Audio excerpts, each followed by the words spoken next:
melihat Indonesia dari sawit.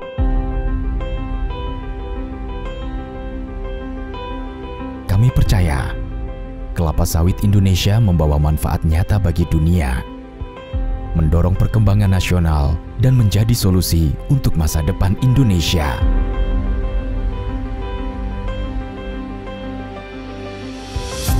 Industri kelapa sawit di Indonesia mampu membangun ketahanan pangan, kedaulatan energi, dan meningkatkan perekonomian nasional. Perkebunan kelapa sawit telah berkembang pesat dan tersebar di lebih dari 200 kabupaten di Indonesia.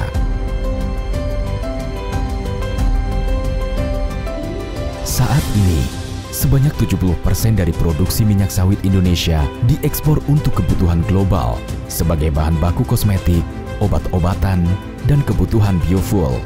Perkebunan kelapa sawit menyumbang 14% dari total penerimaan devisa ekspor non-migas. Kelapa sawit juga digunakan oleh pemerintah untuk mengurangi ketergantungan pada impor minyak melalui program biodiesel. Berbagai kebijakan di Indonesia untuk mendorong percepatan hilirisasi industri sawit nasional yaitu kebijakan insentif pajak, pengembangan kawasan industri, kebijakan bea keluar dan pungutan ekspor, serta kebijakan mandatori biodiesel untuk substitusi solar impor. Indonesia telah mengembangkan energi substitusi terbarukan melalui kebijakan mandatori biodiesel sawit yang saat ini telah menjadi B30. Program mandatori B30 atau percampuran 30% biodiesel dengan 70% minyak solar telah berjalan sejak Januari 2020. Pemanfaatan B30 telah menempatkan Indonesia pada posisi terdepan dunia dalam implementasi biodiesel. Melalui kebijakan ini, Indonesia mampu menurunkan BBM impor dan menghemat devisa negara sebesar 63 triliun rupiah.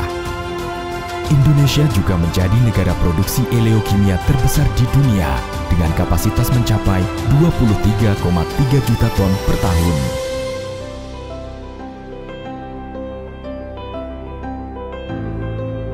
Kami optimis, kelapa sawit memiliki potensi untuk meningkatkan ekonomi nasional dan memainkan peran penting dalam membangun bangsa.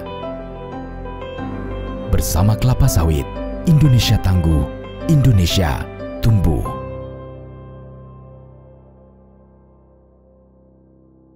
Dipersembahkan oleh